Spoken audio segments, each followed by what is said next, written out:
Bagaimana mencapai profit itu kan yang dijalankan itu harus sifatnya adalah legal, Ya, bukan profitnya. ilegal. Bukan yang ilegal. Sehingga kalau dia menjalankannya dengan secara legal, Ya. ya tentu tidak akan pernah terjadi tindak pidana Tidak kejahatan akan, korporasi. ya.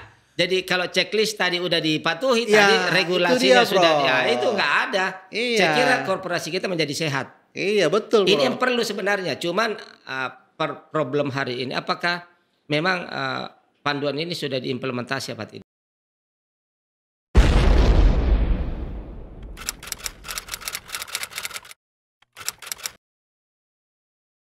Nah itu harusnya memang kewajiban dari pemerintah bagaimana Ya. implementasi itu disosialisasikan. Ya betul. Itu ya Supaya teman-teman yang dalam korporasi, ya bagaimana Anda nih pajak ya. Ya. Kalau Anda bayar Ya. pajak sesuai Ya. dengan undang-undang, Betul. nggak ada masalah. Nggak ada Bro. masalah. Bagaimana dia membayar tenaga kerja upahnya Iya. sesuai dengan Undang-Undang Iya. 13 2003, nggak ada masalah, Bro. Iya. Ya. Bagaimana dia Dapatkan proyek dapat proyeknya secara betul, Iya, transparan, iya, nggak ada iya. masalah, Nggak ada Bro. masalah. Nah, cuman kan kadang-kadang ini, Bro, Iya. ya. Karena ingin mencari profit yang Ya, sangat besar, besar. menggunakan cara-cara Betul. ilegal, Iya, ya kan? Berkenalan dengan petugas pajaknya seperti Gayus gitu, Bro. Ya, inilah ya. Ya, Jadi betul. sebenarnya checklist yang tadi sudah dijelaskan oleh Prof. Surya itu sangat baik, Bro. Iya betul. Tinggal bagaimana implementasinya dan Implementasinya. sosialisasinya, Iya, Bro. betul. Ya, itulah yang menjadi kita perhatikan. Ya. Tapi begini, Prof. Ya. Dengan lahirnya Undang-Undang Cipta Kerja, Prof. Ya. Ya, Undang-Undang Cipta Kerja itu salah satunya adalah memudahkan investor untuk investasi di Indonesia. Iya. Nah, tentu investor asing atau investor lokal itu akan menanamkan investasinya kan melihat situasi kondisi hukum. Ya betul. Bagaimana memperlakukan korporasi Ya. dan bagaimana Ya. dia melakukan usaha atau bisnis di Indonesia. Nah, jadi memang undang-undang korporasi ini perlulah, Prof, yang Ya. namanya diimplementasikan atau disosialisasikan. Nah, begini, Prof. Dengan adanya Undang-Undang Cipta Kerja itu, Prof, melihatnya seperti apa dengan diberikannya kemudahan kepada investor asing untuk menanamkan modalnya Indonesia untuk berusaha atau berbisnis di Indonesia? Pertama adalah bagaimana regulasi yang terkait dengan korporasi. Ya. Jadi itu karena aliran uang yang dari luar atau uang dari dalam itu kan tidak mungkin investasi atas nama pribadi, Betul. perorangan, pasti menggunakan korporasi. Nah itu dulu mereka juga pasti pertanyakan bagaimana perlindungan korporasi di Indonesia. Iya. Ya kan? Ya dia lihat apakah perlindungannya cukup secara hukum. Iya. Nah, saya sudah sampaikan tadi bahwa secara filosofis tadi Perma bukan bermaksud untuk mengkriminalisasi, justru bermaksud untuk melindungi. Karena itu tadi ada beberapa pilar yang menjadi pertimbangan. Nah, jadi saya melihat bahwa perlindungan korporasi ini, apalagi KPK sudah mengeluarkan checklist, kalau itu semua dijalankan, saya kira korporasi akan berkembang secara subur dan nyaman. Artinya panduan itu tentu akan mencegah terjadinya persaingan tidak sehat, ya, perbuatan-perbuatan yang menyimpang dari aturan. Karena kalau menurut saya ini bukan tugas KPK saja, Bro. Iya. Untuk bagaimana mengawasi perilaku korporasi. Iya. Saya nggak tahu bagaimana mungkin ada pemikiran baru agar perilaku korporasi ini harus dipantau betul-betul agar segala regulasi yang terkait bagaimana mengembangkan, menyuburkan korporasi menjadi dunia pelaku bisnis yang sehat. Nah, yang ketiga, Prof, yang paling penting juga adalah partisipasi masyarakat. Nah, ini sangat menentukan juga. Kalau publik ya, ini dalam perspektif publik ini sangat juga mempengaruhi bagaimana stigma publik terhadap perusahaan-perusahaan yang mau investasi di Republik. Betul. Ya ini karena kalau respon publik terhadap korporasi-korporasi yang masuk itu kurang bagus kan kita tahu ada demo lagi, ada apa lagi ada. Kekurangan kita mungkin yang perlu kita bagaimana ada semacam dorongan ya untuk melakukan edukasi terhadap atau pembelajaran kepada publik.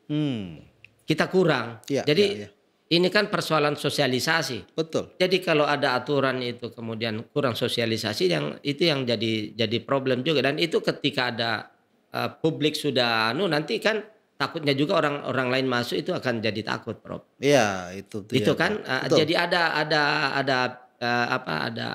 feedback. Oleh karena itu menurut saya kita ini yang perlu, saya kira kampus juga perlu menyuarakan bagaimana agar produk-produk itu bisa disosialisasikan. Apakah memang sosialisasinya itu efektif apa tidak? Iya, karena begini Prof, prinsip hukum di Indonesia itu kan tahu, tidak tahu, dianggap tahu kan Prof. Ya kan gitu Prof. Suka atau tidak suka dianggap suka. Nah belum tentu sesuatu itu akan disukai oleh korporasi. Betul. Nah itulah jadi sebetulnya banyak sebenarnya pelaku-pelaku tindak pidana korporasi itu karena korporasinya tidak paham terhadap undang-undang itu Prof. Sehingga timbullah tindak pidana korupsi. Tidaklah tindak pidana korporasi kan begitu Prof ya. Nah terakhir Prof, tentu harapan kita lah Prof ya, dengan adanya korporasi itu melakukan perlindungan, tadi sudah Prof Surya sudah katakan bukanlah bagian dari kriminalisasi. Tapi yang masih kurang ini Prof, yang saya perlu ungkapkan juga, adanya mental dari para penegak hukum Prof. Sehingga banyak mental dari para penegak hukum itu lebih banyak untuk dia melakukan kriminalisasi pada korporasi. Ya, karena bukannya dia memberikan edukasi, tetapi malah lebih banyak mengkriminalisasi. Karena sebagian saya tanya, saya ini nggak tahu kalau harus pajaknya harus gini, sehingga oleh petugas pajaknya ini dia begini-begini. Ini pelanggaran ketenaga kerjaan, ya harusnya ini, tapi tiba-tiba harus begini-begini gitu Prof. Nah bagaimana Prof, kalau menurut Prof Surya, bagaimana mental para penegak hukum juga harus kita tingkatkan juga Prof, di samping korporasinya itu? Ya, jadi memang sumber daya hukum kita kan bukan cuman penegak hukum atau bukan cuman masyarakat, tetapi penegak hukum dan masyarakat. Jadi itu yang perlu kita edukasi sebenarnya, seberapa paham mereka terhadap produk-produk yang harusnya mereka gunakan. Nah, mestinya kalau pengurusnya diproses, pengurus korporasi diproses Prof, apakah direksi atau komisaris, maka sejogtianya secara idealnya itu sebenarnya ada terkait juga tanggung jawab korporasi di sana.